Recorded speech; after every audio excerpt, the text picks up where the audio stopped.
বন্ধুসকল নমস্কাৰ। আজি আপোনালোকৰ মাজত নতুন এটা ভিডিঅ' লৈছোঁ। আপোনালোকে চাই আছে ইছপ স্মল ফাইনেন্স বেংকৰ CSP আমি প্ৰভাইড কৰি আছোঁ। এই ইছপ স্মল CSP আপোনালোকে যে কৈ আছে ডিটেইলছ এই ভিডিঅ'খন আপোনালোকে চাওক, কেনেকৈ আপোনালোকে ল'ব পাৰিব, ব্ৰাঞ্চ ক'ৰ হয়, কি ডকুমেণ্টছ লাগিব, পে'মেণ্ট কিমান টকা কৰিব লাগিব, পে'মেণ্ট আগত দিব লাগিব না পিছত দিব লাগিব, গোটেই এই ভিডিঅ'খনত আপোনাক বুজাই আছোঁ। ঠিক আছে, এইটো ইছপ স্মল ফাইনেন্স বেংকৰ CSP অল অসমত 1-1.5 মাহ হ'ল লাঞ্চ হোৱাটো।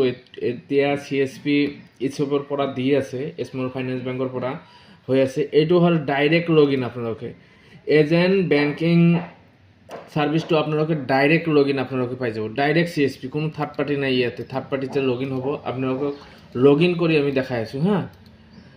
লগইন কৰি আমি দেখাই আছোঁ। তো OTP দিব লাগিব। এতিয়া দেখাই আছোঁ।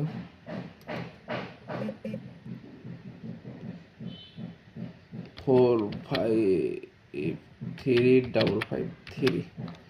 তে লগইন কৰিলোঁ। এইটো ডাইৰেক্ট আপোনাৰ, ঠিক আছে। OTPটো ভুল হ'ল নেকি? 68328 ঠিক আছে। তো এইটো ডিস্ট্রিবিউটর ID লগইন হয়। এইটো মোৰ নামতে হয় ডিস্ট্ৰিবিউটৰ ID লগইন। ইয়াতে চাওক আপোনালোকে আশানুৰ ৰহমান। তো আপোনালোকে ভাবিব পাৰিব কোনটোৰ পৰা লৈছোঁ আমি। ডিস্ট্ৰিবিউটৰ আইডিটো নেক্সট জেনৰ পৰা লৈছোঁ। বেলেগ কোম্পানী বেলেগ এইটো BC এটা থাকিব লাগে।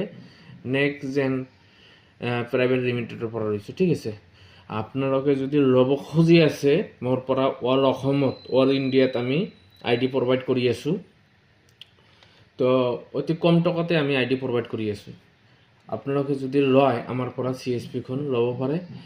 আৰু ইয়াতে ডকুমেণ্টছ আপোনালোকে দিব লাগিব Aadhaar card, PAN card, qualification certificate আৰু বেংক পাছবুক। এই চাৰিটা দিলে আপোনালোকক CSP অলৰেডি হৈ যাব।